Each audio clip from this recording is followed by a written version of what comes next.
കണ്ട ഒരു 10-35 വയസ്സ് തോന്നുമെങ്കിലും എനിക്ക് ശരിക്കും 29 വയസ്സ് കംപ്ലീറ്റ് ആയി കേട്ടാ. ഇന്ന് എൻ്റെ ഹാപ്പി ബർത്ത്ഡേ ആണ്. എൻ്റെ കൂടാണ്ട് എൻ്റെ ഫ്രണ്ടിനെയും ഹാപ്പി ബർത്ത്ഡേ എന്ന് കണ്ടപാട് പറയുന്നത് ഇതാണ് കേട്ടോ എൻ്റെ ഫ്രണ്ട്. നമ്മൾ നേരെ ഓട്ടോയും പിടിച്ച് പോകുന്ന തളിപ്പറമ്പ് ശ്രീകൃഷ്ണസ്വാമി ക്ഷേത്രത്തിലേക്ക്. അതിപുരാതനമായ ക്ഷേത്രം. ഈ ക്ഷേത്രത്തിലേക്ക് ഞാൻ പോയിട്ട് ഒരുപാട് വർഷങ്ങളായി. എൻ്റെ മോൻ 1.5 വയസ്സുള്ളപ്പാന്ന് തോന്നുന്നു ഞാൻ ഈ ലാസ്റ്റ് അമ്പലത്തിൽ പോയത്. അതിന് ശേഷം പോകുന്നത് ഇന്നാട്ടാ. ക്ഷേത്രക്കുളം എന്നെല്ലാം പറഞ്ഞാൽ അയ്യോ എന്ത് രസമാണ് അറിയാം. ഒരുപാട് ആമ്പലുകളും ഒക്കെ ഉണ്ട്, അടിപൊളിയാണ് കാണാൻ. ഇതൊരു ദേവി പ്രതിഷ്ഠയുള്ള ക്ഷേത്രം കേട്ടോ. ഇപ്പം കണ്ടത് അത് ഒരു വെള്ളത്താൽ ചുറ്റപ്പെട്ടിട്ടാണ് ദേവീൻ്റെ പ്രതിഷ്ഠ വരുന്നത്.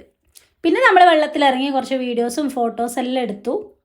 ഫോട്ടോസൊക്കെ ഒരു പോസ്റ്റായിട്ട് അപ്ലോഡ് ചെയ്യുക. ആടുന്ന് തിരിയുമ്പോണ്ടാ സർപ്രൈസ് ആയിട്ടൊരു ഗിഫ്റ്റ്. ഞാൻ ഒട്ടും പ്രതീക്ഷിച്ചില്ല കേട്ടോ. അവൾ തിരിച്ചും കൊടുത്തിന്. പക്ഷെ അവൾ ആ ഒരു ബൊക്കെ ഉണ്ടാക്കാനെടുത്ത എഫേർട്ട് എത്രത്തോളം ആയിരിക്കും ഞാൻ ഒരുപാട് ചിന്തിച്ചു. എന്തായാലും ആ പരിപാടി അത്ര എളുപ്പമല്ല കേട്ടോ. കൂടാണ്ട് ഇതാ ബ്യൂട്ടിഫുൾ ആയിട്ടുള്ള ഒരു താമരയുടെ മാലയും ഇതൊക്കെ തന്നിട്ടുണ്ടായിരുന്നു. ചോക്ലേറ്റ് കഴിഞ്ഞു പോയി ഗൈസ്, ഇല്ല. പിന്നെ അവൾ നടന്നു വരുന്നൊരു ഇൻട്രോ വീഡിയോ കൂടി ഞാൻ എടുത്തു. നല്ല രസമുണ്ടായിരുന്നു നടന്നു വരുന്നതാണ്.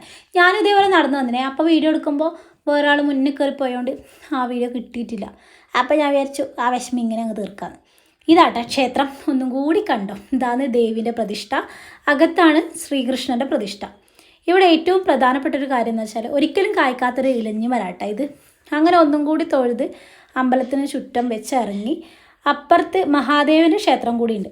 അവിടെ പോകാണ്ട് പിന്നെ ഒരു പരിപാടിയില്ല കേട്ടോ. ഏറ്റവും ഇഷ്ടദൈവം ആരാന്ന് വെച്ചാൽ മഹാദേവനാന്ന് തന്നെ പറയും. അങ്ങനെ തളിപ്രഭുരോട് ചാറ്റിയും പറഞ്ഞ് നേരെ പോയി.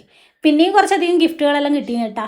ഇതെല്ലാം കൂടി എൻ്റെ വാച്ചും ഒക്കെ എല്ലാം പോയിനി. ഇതിവിടെ കാണിക്കാനുള്ള കാരണം ഇനി വരുന്ന വീഡിയോ കേട്ടോ. ഇതാ സത്യം പറഞ്ഞാൽ ഭയങ്കര സർപ്രൈസായി. ഈ ഡ്രസ്സും കുറച്ചധികം ഫ്ലവേഴ്സും ചോക്ലേറ്റും ഒക്കെ ആഡ് ചെയ്തിട്ടുള്ള ബ്യൂട്ടിഫുൾ ആയിട്ടൊരു ഹാമ്പർ ബോക്സ് ഒരുപാട് പേർക്ക് ചെയ്തു കൊടുത്തിട്ടുണ്ടെങ്കിൽ സ്വന്തമായിട്ടൊന്ന് കിട്ടുന്നത് ആദ്യമായിട്ടാട്ടോ. അപ്പോൾ ഒരുപാട് സന്തോഷം തോന്നി. പിന്നെ നേരെ പോയി ശ്രീകണ്ഠാപുരത്തേക്ക്. നമുക്ക് ഈ അമ്പലത്തിൽ പോയി വരുമ്പം നോൺ വെജ് വാങ്ങി വീട്ടിൽ പോകുന്ന പരിപാടി കണ്ണൂർ മാത്രമേ ഉള്ളൂ എന്ന് എനിക്കറിയില്ല. കണ്ണൂർക്കാർക്ക് അത് ശീലമാണ് കേട്ടോ.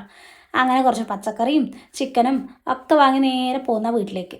പിന്നെ ഞാൻ ജനിച്ച ഹോസ്പിറ്റലിനോട് ഇന്നൊന്നും കൂടി ടാറ്റിയും പറഞ്ഞ് പോന്നാൽ അടുത്ത വീഡിയോ നാളെ വരാം. Okay, by.